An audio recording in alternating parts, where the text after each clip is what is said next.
Señor que estás en los cielos, en esta hora, Dios, levantamos nuestros corazones, nuestras manos a ti, pidiendo, Dios, tu misericordia, pidiendo tu bondad sobre esta tierra, Señor. Que tu gracia sea derramada en todo el mundo, Señor. Que el mundo sepa de que hay un Dios en los cielos, sobre nosotros. Señor, queremos rogarte por la situación que vive el Estado de Israel y los palestinos. Dios, te pedimos en el nombre de nuestro Señor Jesucristo, para que esta guerra, esta batalla cese, Señor, de que lleguen a un acuerdo. Esa es nuestra petición, que no haya más derramamiento de sangre y sobre todo sangre inocente, Señor, de niños, de mujeres, de jóvenes, Señor, que realmente no tienen nada de interés en luchar. Pero te pido, Dios, por todos, para que los gobiernos, Señor, sus líderes puedan sentarse y llegar a un acuerdo. Esa es nuestra petición, Señor. Sé que es cuesta arriba la situación en el Medio Oriente, pero, Señor, tú eres soberano. Tú eres maravillosamente poderoso, Señor. Puedes cesar todo esto de un momento a otro. Te rogamos así también, Señor, por las personas que están en nuestra congregación, los que siguen enfermos, los que siguen convalecientes, los que están en proceso, Señor, de un tratamiento, para que Dios tú le des la salud total a cada uno de los que están ahorita enfermos, especialmente a nuestro hermano Edgar, Señor, para que pueda sacarle, Señor, de esta situación desde la operación que ha tenido hasta ahora. Gracias por los que ya están aquí con nosotros, porque tú has escuchado nuestras oraciones, Señor. Y porque tú no obras conforme a nuestra petición, sino conforme a tu voluntad. Pero te agrada, Dios, que nosotros como tus hijos vayamos a ti en un acto de fe y te imploremos para que sepamos de que hay un Dios en los cielos. Bendice esta mañana con tu palabra nuestras vidas, Señor. Gracias porque en la alabanza sentimos tu presencia y queremos sentir ahora, Señor, tu mensaje, tu principio en nuestras vidas. Que hable a nuestros corazones, que hable conforme a nuestras necesidades también. Ponemos a ti el mensajero esta mañana, nuestro hermano Juan Miguel, para que le uses con poder. En el nombre de Jesús, amén y amén. La segunda noticia importante que quiero como testimonio es que conseguí un empleo que estaba buscando desde hace tiempo. Y mira, de verdad que cuando uno se pone en las manos de Dios y es diligente, el Señor se encarga. Así que le quiero animar a los que me dicen, es que no consigo empleo, que no consigo trabajo. Mira, trabajo hay, lo que hay que tratar de conseguirlo. Yo estaba viendo un video en YouTube. Para los que no saben, yo durante los últimos años he hecho trabajos de pizarra blanca. Es donde sale la mano ahí escribiendo y todo eso. Y había una gente muy conocida en YouTube que siempre me salía y yo decidí escribirle así, con poca fe, pero como no tenía nada que hacer, les escribí. Y le pregunté, mira, ¿no necesitan un editor? Los videos de ellos son videos que tienen 6 millones de vistas, 4 millones de vistas, o sea, es un monstruo en YouTube. Y le escribí en la noche y en la mañana tenía un mensaje de ellos, mira, sí, estamos buscando un editor. Yo le mandé mi carpeta de trabajo, de presentación, y en la noche ya en la mañana, ya me habían contratado. Y le doy gracias a Dios por eso. Entonces, precisamente todo lo que he estado editando esta semana tiene que ver con la guerra que está sucediendo. He aprendido un montón. Pero interesante de todo es que todo esto tiene una raíz bíblica y esto no va a mejorar mientras que Cristo no venga.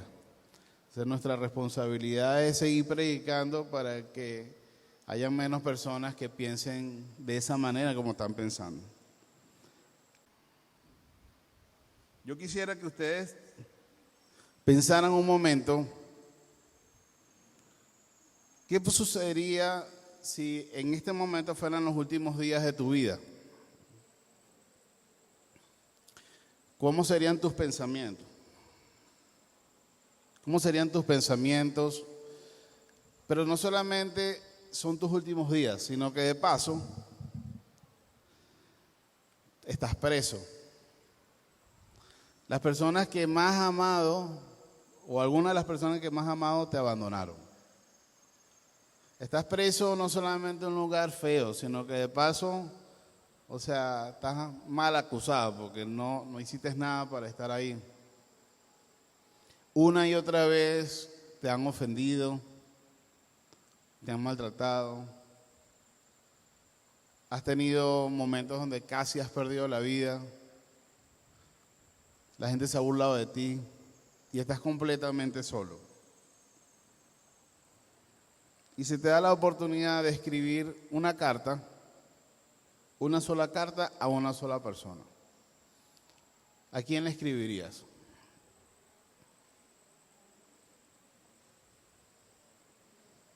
¿Ya se les ocurrió a alguien? A Dios. No, pero a alguien aquí en la tierra. Porque ya voy a ver a Dios. No necesito mandarle una carta. Carlos, ¿a quién escribirías tú? A tu esposa. No voy a preguntar a Bianca porque yo sé a quién se la va a escribir. Según ella, será su mamá porque ya yo me habré ido. Pues ella dice que primero me voy yo. ¿No? Nos vamos juntos. Nancy, ¿a quién se lo escribirías tú? A tus hijos. Jesús se lo escribía a su mamá. Bueno, eso precisamente es lo que está ocurriendo en este pasaje. Pablo tiene la oportunidad de escribir su última carta. Su última carta. Es una carta llena de mucha emoción, mucho sentimiento, mucha verdad. Está tratando de que Timoteo pueda recordar todo lo que ha aprendido de él y al mismo tiempo se está desahogando. Al mismo tiempo le está diciendo a él cómo se siente. Y de verdad que les animo a que puedan leer esta última carta en sus casas. Es más, si pueden descargar la Biblia, la aplicación que dice Biblia, que está basado en la versión NTV, y puedan escuchar, me encanta este personaje como narra este pasaje, este libro, porque realmente siento que es un viejito que está hablando desde su corazón. Y así me imagino yo a Pablo escribiendo esta última carta. Quiero que abran su Biblia en 2 Timoteo capítulo 4, versículo 1 y 2. Ese va a ser nuestro pasaje principal.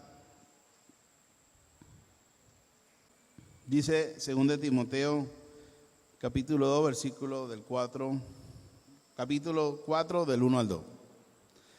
Te encargo delante de Dios y del Señor Jesucristo, quien juzgará a los vivos y a los muertos en su manifestación y en su reino. Que prediques la palabra, que instes a tiempo y fuera de tiempo. Redarguye, reprende, exhorta con toda paciencia y doctrina. Cuando yo estaba más o menos buscándole, porque había unas palabras que aunque he escuchado mucho, a veces como que no manejamos bien los términos, y quería saber qué quería decir instar. Y tiene que ver con un ruego que tú haces, pero con mucha prisa, ¿no? O sea, es cuando tú le dices a una persona, oye, me hace favor, pero lo necesito ya, ¿verdad? Te quiero animar que hagas esto, pero oye, en este momento, no es cuando tú quieras. Y redarguye, tiene que cuando tú confrontas a una persona con su pecado y esa persona como que se justifica, como que trata de negar, pues la idea, o te argumenta, la idea es convertir el argumento de esa persona en contra de lo que hace. Que esa persona pueda como tener un pensamiento profundo acerca de lo que él está haciendo. ¿Okay? Y eso es lo que precisamente Pablo está tratando de hacer aquí. le está diciendo a Timoteo que prediques la palabra, que instes a tiempo y fuera de tiempo, redarguye, reprenda, exhorta con toda paciencia y doctrina. Y la enseñanza, el tema de hoy tiene que ver con un legado que no muere. ¿Ok? Un legado que no muere. Y cuando buscaba algunos conceptos de legado, entre muchas cosas, me di cuenta que era aquello que se deja o transmite a los sucesores, sea cosa material o inmaterial. Es lo que tú dejas o transmites a tus sucesores, sea material o inmaterial. Y pudiéramos decir que el legado tiene algunas cualidades. Por ejemplo, como dice el mismo concepto, debe transmitir algo, sea material o inmaterial. No, yo tengo un legado, pero ¿qué transmitiste? No sé. O no, estoy viendo que no estoy transmitiendo nada, entonces no estoy dejando un legado. Obviamente, un legado debe ser construido en vida. Tú no puedes construir un legado después que mueres. Tienes que aprovechar mientras que tus pulmones están respirando para poder construir un legado. Debe haber alguien que reciba ese legado. Yo soy un líder. ¿Y quién te sigue? Nadie. Entonces no eres un líder. No, que este es mi legado, esto es lo que este fue el imperio que yo construí. Ajá, ¿y quién se lo va a quedar? Siempre tiene que haber alguien que reciba ese legado. Puede ser un legado positivo y puede ser un legado negativo. En la Biblia tenemos muchísimos casos. Por ejemplo, el legado que dejó David a su hijo, ¿fue positivo o negativo? Positivo, ¿verdad? Dejó un reino, ¿verdad? Su hijo vino y de alguna manera maxificó su propio legado. Ahora, ¿qué legado negativo pudiéramos ver en la Biblia? Herodes. Los hijos que tenían eran peores que él y por eso es que los mataba. ¿Qué otro legado negativo pudiéramos ver en la Biblia?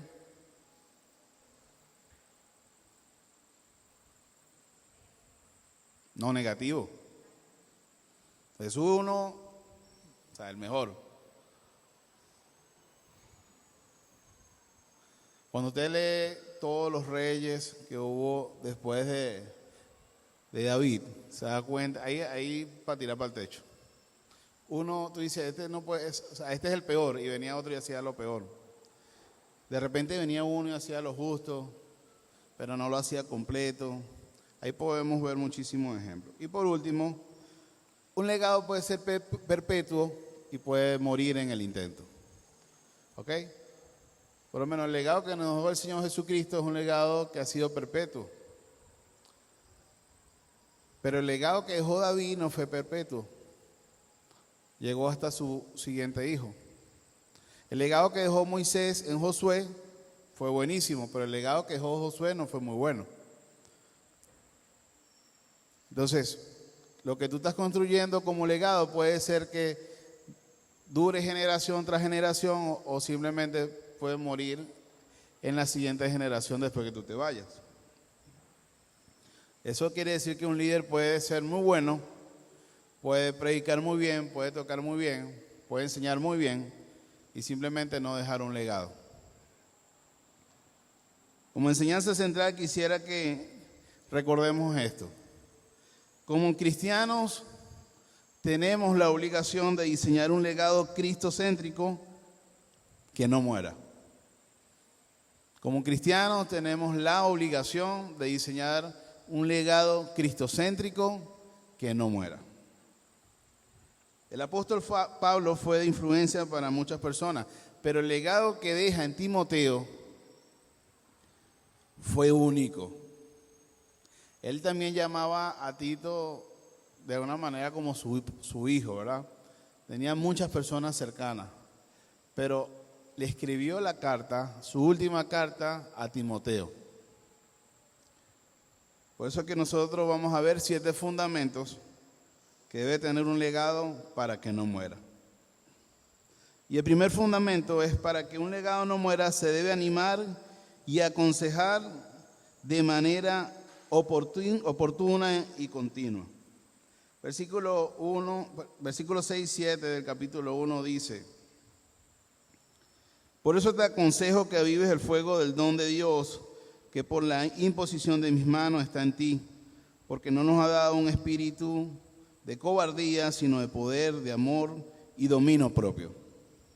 La base de tu ánimo o consejo debe ser 100% espiritual. Tú puedes tener referencias, ¿verdad?, como consejería. Puedes leer libros, buscar ayuda, ¿verdad? Pero la base de tu consejo y de tu ánimo debe ser espiritual. Tu consejo no tienen poder, la palabra de Dios sí. Lo segundo es que debes afianzarlo en su identidad espiritual. Eso lo podemos ver en el versículo 8. Dice: por lo tanto, no te avergüences de dar testimonio de nuestro Señor, ni tampoco de mí, preso suyo. Al contrario, participa de las aflicciones por el Evangelio según el poder de Dios, quien nos salvó y nos llamó como un llamamiento santo, no conforme a nuestras obras, sino según el propósito suyo y a la gracia que nos fue dado en Cristo Jesús antes de los tiempos de los siglos.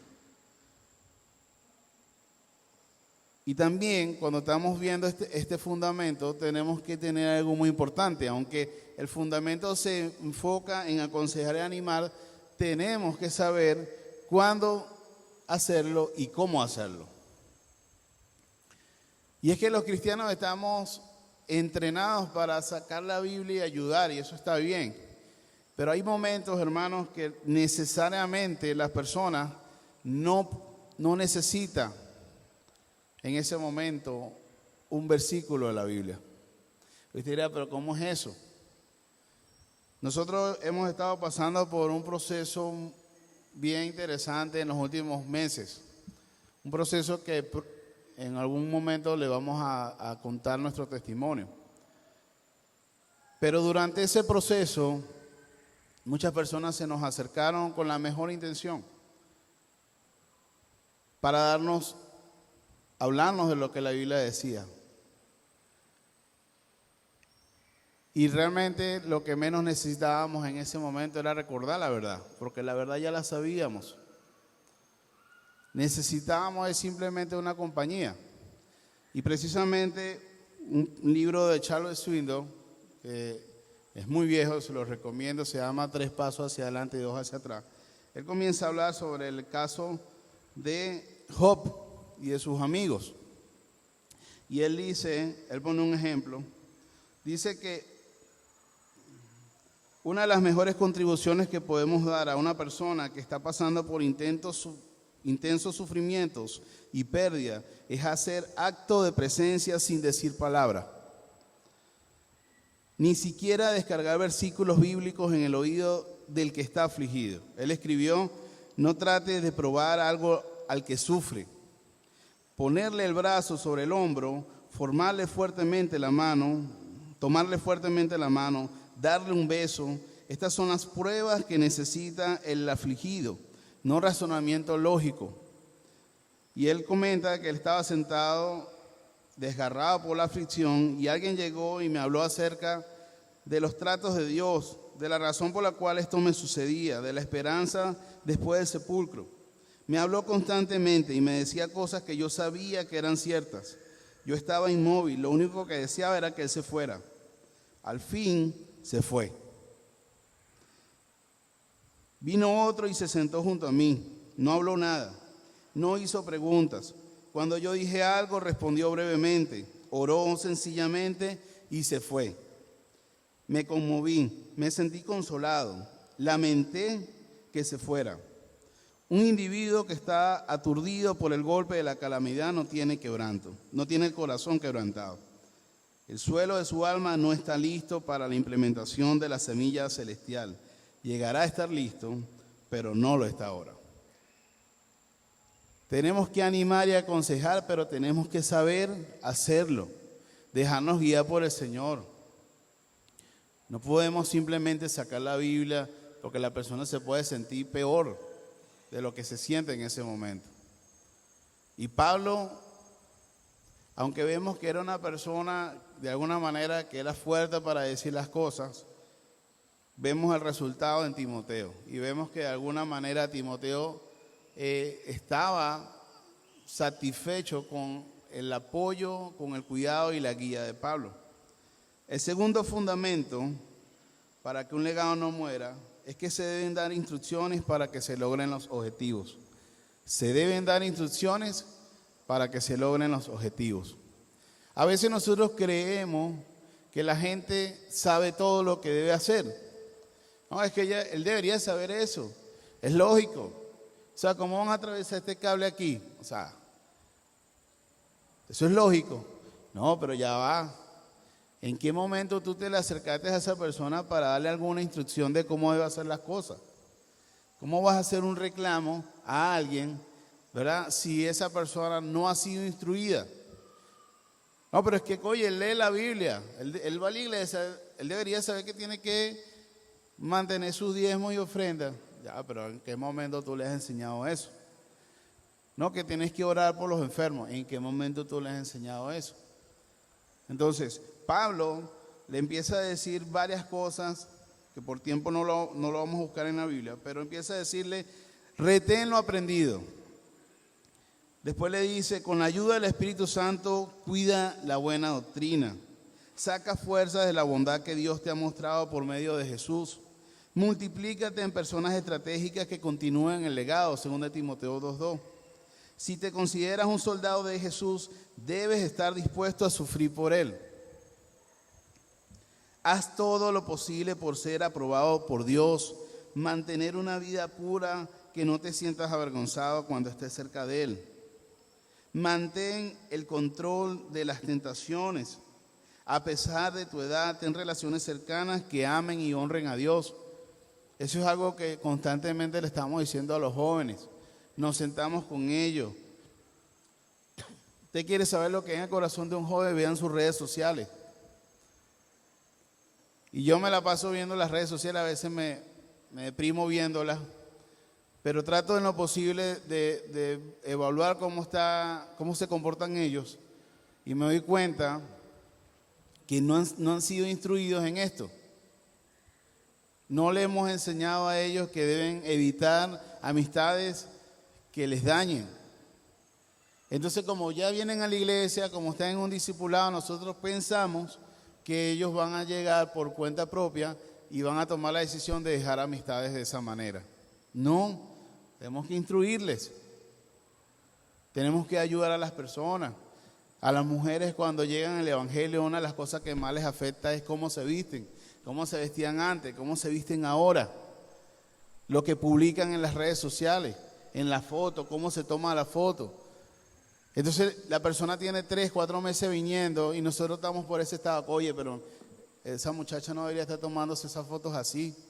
Ajá, pero ¿en qué momento tú te le has acercado y le has dicho, mira, eso no es correcto? Eso no le agrada a Dios, y no le agrada a Dios por esto y aquello. Pero más también porque eso dice mucho de lo que hay en tu corazón. Si queremos que la gente simplemente sea transformada por el poder de la palabra de Dios, pero no damos nosotros el primer paso de instruir a las personas para que puedan cambiar sus vidas. Pablo le dice Pablo, que le gustaba pelear, le dice a Timoteo, no pelees, ni te metas en peleas ajenas. Y a mí me da risa porque me acuerdo cuando Pablo le dice, no, mira, quédate tranquilo, no, yo quiero ver César. Y yo creo que Pablo, desde su experiencia, ¿verdad?, que se dio cuenta que muchos de los problemas que se metió no eran necesarios, le está diciendo a Timoteo, no te metas en discusiones ajenas. Sé sobrio en todo y cumple tu ministerio. Es lo otro que Pablo le enseña a Timoteo. Y el tercer fundamento para que un legado no muera es que se debe advertir acerca del futuro. Y eso es algo que a veces nosotros los líderes no hacemos. No advertimos acerca de las cosas que pueden suceder en el futuro. Quiero leerle lo que dice el capítulo 3, del 1 al 9. Pablo le dice: Timoteo, es bueno que sepas que en los últimos días habrán tiempos muy difíciles, pues la gente solo tendrá amor por sí mismo y por su dinero. ¿Les parece conocido eso? Serán fanfarrones y orgullosos, se burlarán de Dios, serán desobedientes a sus padres y malagradecidos. No considerarán nada sagrado. No amarán ni perdonarán. Calumniarán a otros y no tendrán control propio. Serán crueles y odiarán lo que es bueno. Traicionarán a sus amigos, serán imprudentes, se llenarán de soberbia y amarán el placer en lugar de amar a Dios. Actuarán como religiosos, pero rechazarán el único poder capaz de hacerlos obedientes a Dios. Aléjate de esa clase de individuos, pues son de los que se ingenian para meterse en casa de otros y ganarse la confianza de mujeres vulnerables que cargan con la culpa del pecado y están dominadas por todo tipo de deseo. Vamos a dejarlo hasta ahí. Pero Pablo empieza a decirle a Timoteo no lo que está pasando alrededor de él, sino lo que puede pasar. Y nosotros tenemos que enseñar a las personas que le estamos dejando un legado que van a venir momentos difíciles, momentos donde su fe va a ser probada, donde llegará la tentación. Y tenemos que indicarle cómo deben ellos actuar en medio de eso. No esperemos que solamente el Espíritu Santo les revele, porque para algo Dios nos está colocando en medio de esas personas. También tu legado debe preparar bíblicamente y espiritualmente para los falsos cristianos. Si usted lee el capítulo 4, se da cuenta que Pablo le está diciendo a Timoteo que vendrán tiempos en donde habrán falsos profetas.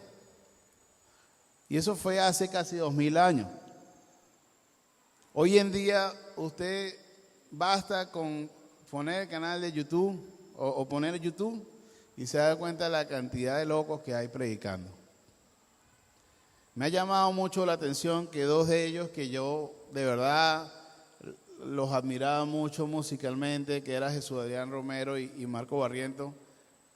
Jesús Adrián, bueno, el hijo empezó a estudiar en la universidad filosofía y se dio cuenta que no quería ser cristiano. Y habla, pueden verlo en YouTube, está en su canal, y él habla de la fe de su papá como algo ajeno a él. Y años anteriores había estado cantando un concierto con Jesús Adrián.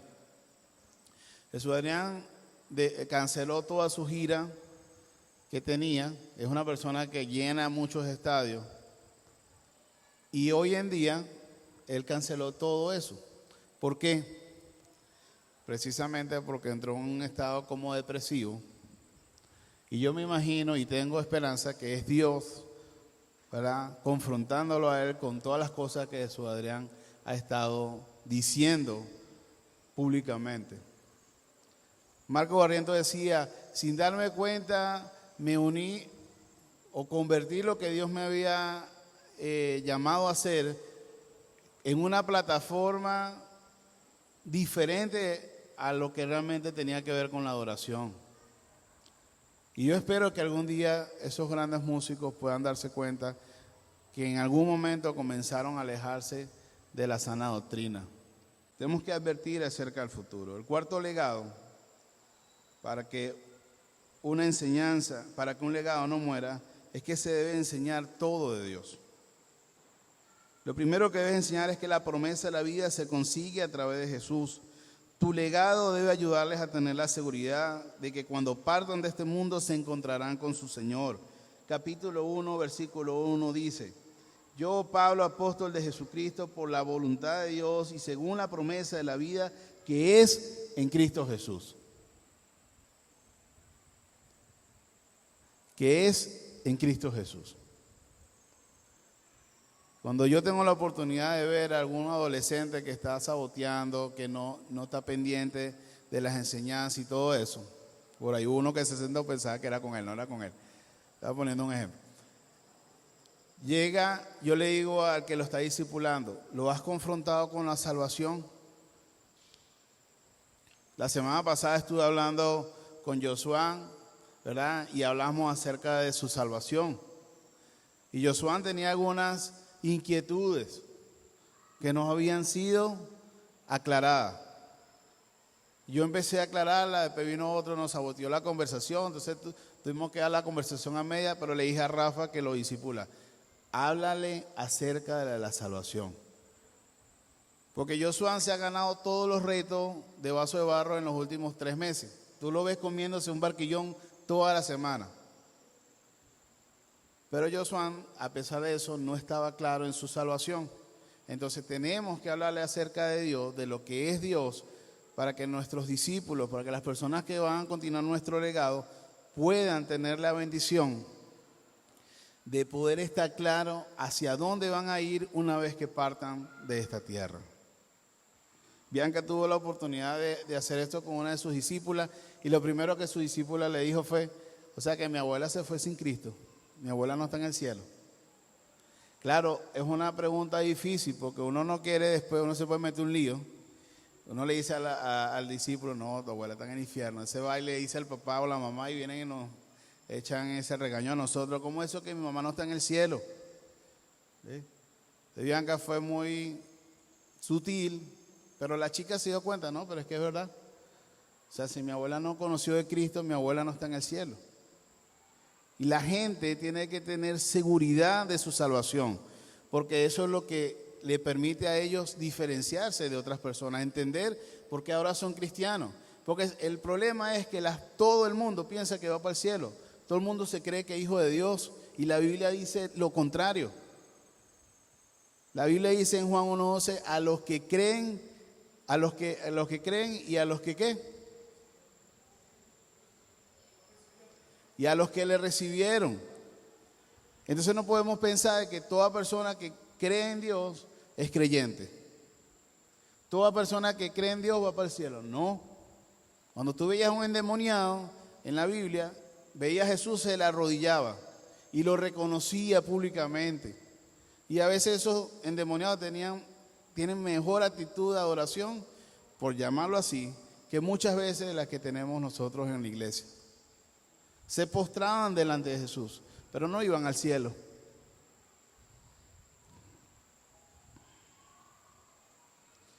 El sexto legado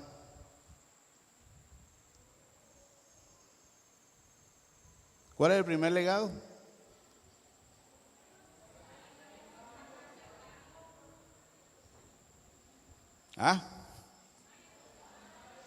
Animar y aconsejar de manera oportuna y continua. El segundo, debemos dar instrucciones para que se logren objetivos. El tercer fundamento, advertir acerca del futuro. El cuarto, debemos recordar continuamente lo aprendido. El quinto, debemos enseñar todo de Dios. El sexto y el séptimo son de los que más me gustan.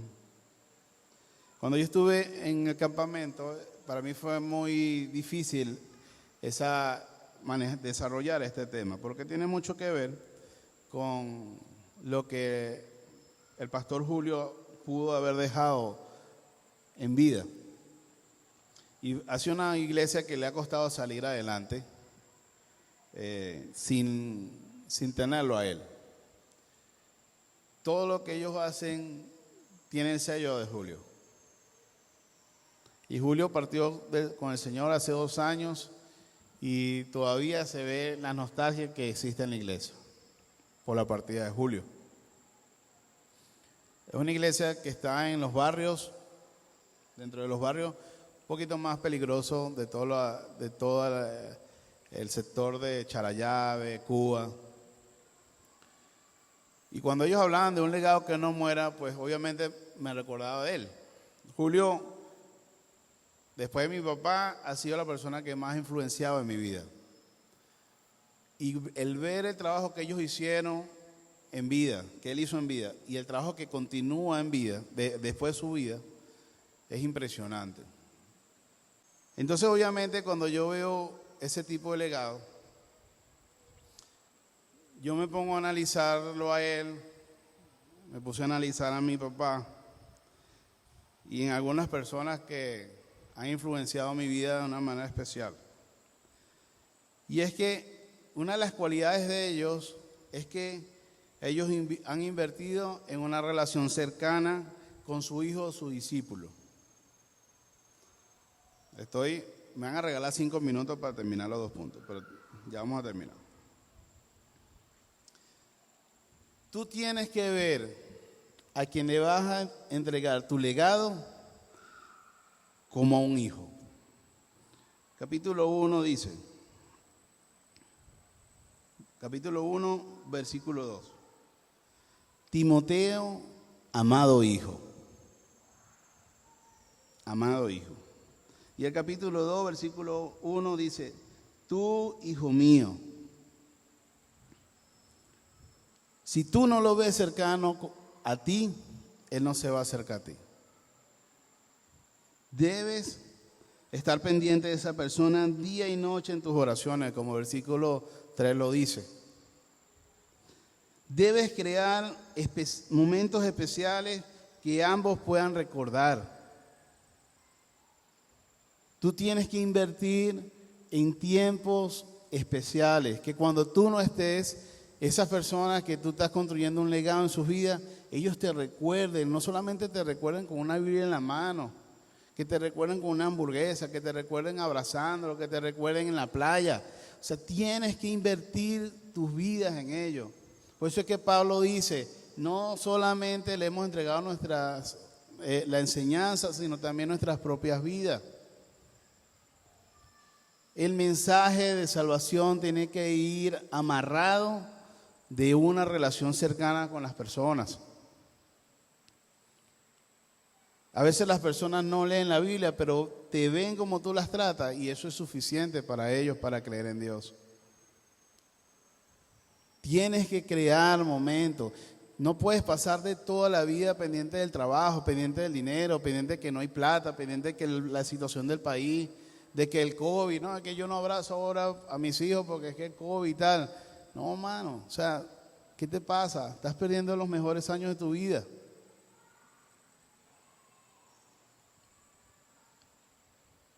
¿Cuánto tiempo crees tú que le quedan a tus seres queridos? O más allá, ¿cuánto tiempo te queda a ti para invertir en ese legado que vas a dejar principalmente con tus hijos? Todo el tiempo es un no, una negatividad. Y la Biblia dice que todo se va a poner peor.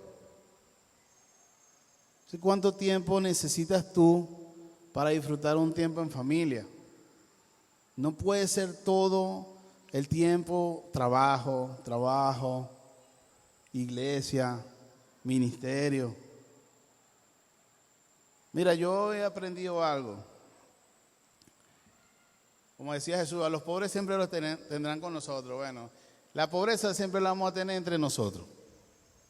Siempre va a haber escasez.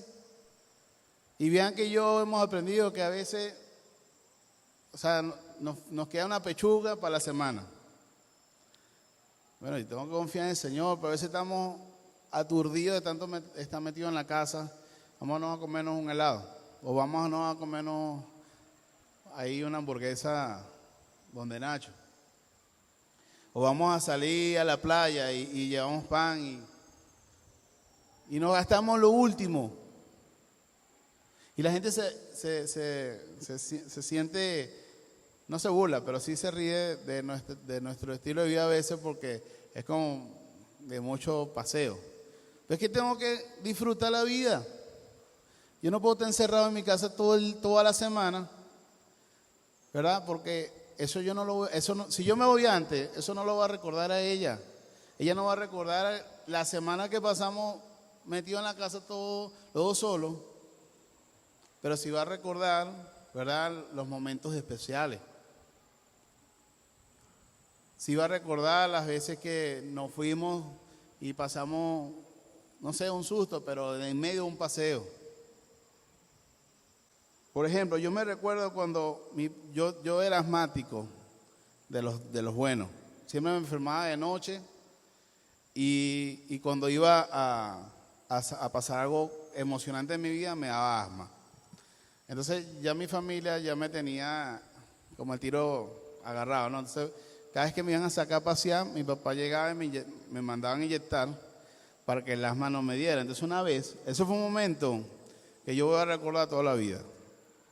Estábamos en Puerto La Cruz, ya habíamos llegado a pasar unas vacaciones y todo eso. Y mi papá me dice, ven acá, vamos a comprar un cepillo de dientes. Yo tenía como 4 años, 5 años. Y yo voy emocionado a buscar mi cepillo de dientes porque a mí no me importaba más nada, sino que estaba en la playa.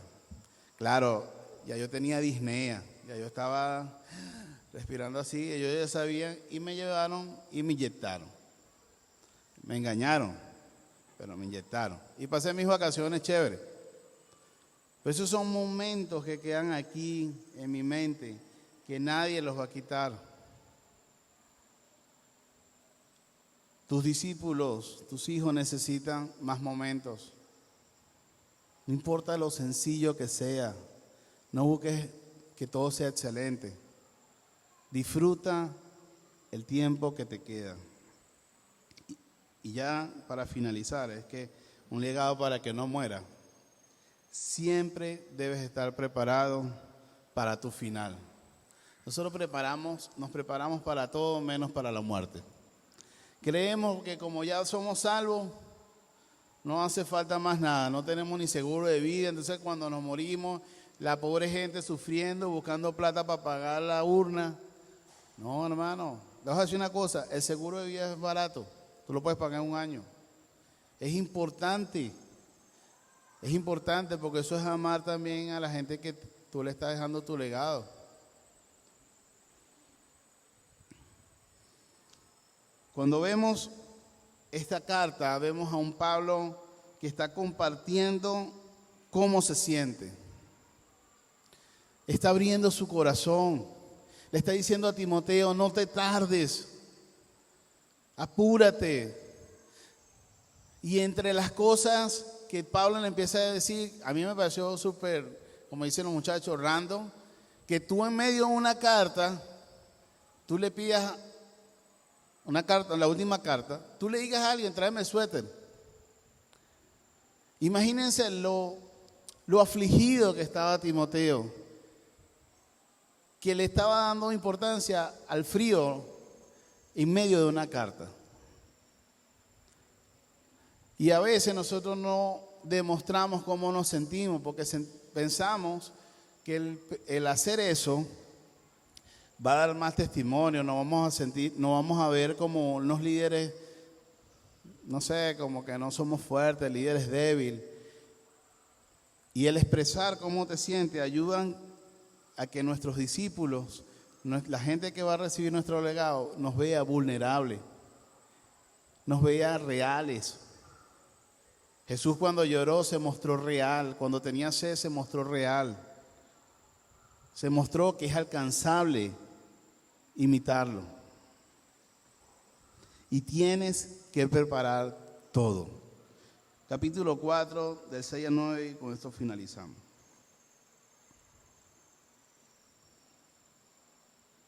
Y de verdad me disculpan el tiempo, pero fueron 2 mensajes en uno que tuve que... Dice, en cuanto a mí, mi vida ya fue derramada como una ofrenda a Dios. Se acerca el tiempo de mi muerte. He peleado la buena batalla.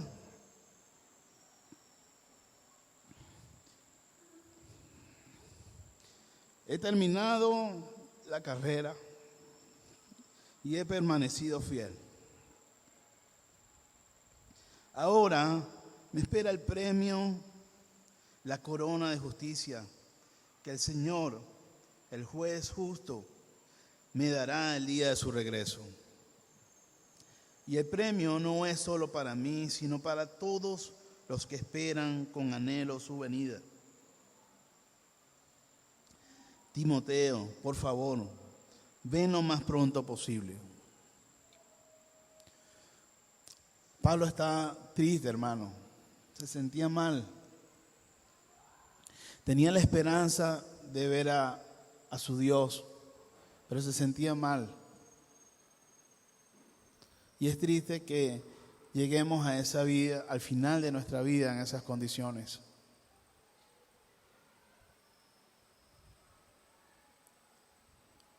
Por eso es importante el tipo de legado que tú dejas.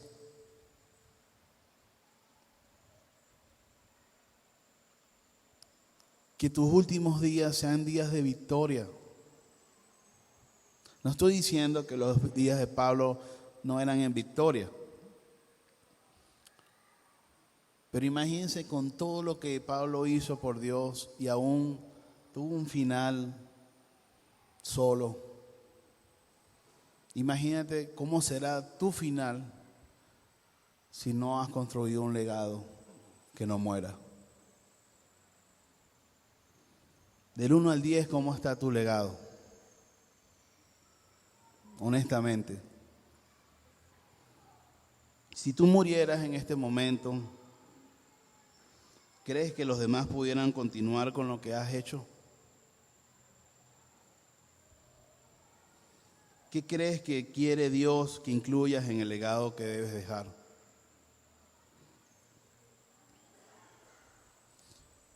Y lo más importante, ¿a quién le estás dejando tu legado? Padre, te damos gracias por la cantidad tan grande de personas que tú colocas en nuestras vidas para ser de influencia, Señor, para nosotros. Estamos aquí gracias a ti y gracias a ellos. Perdónanos porque a veces olvidamos, Señor, lo que hicieron por nosotros. Y vivimos un evangelio enfocado en nuestras emociones, en nuestros deseos, en nuestros anhelos, y no enfocado en continuar ese legado.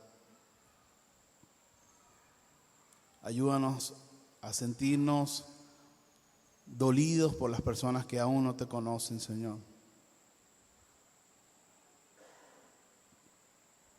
Y te rogamos de verdad, de todo corazón,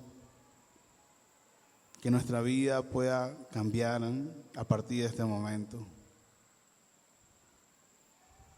Que podamos construir un legado cristocéntrico que no muera. En Cristo Jesús. Amén y amén. Que Dios le bendiga.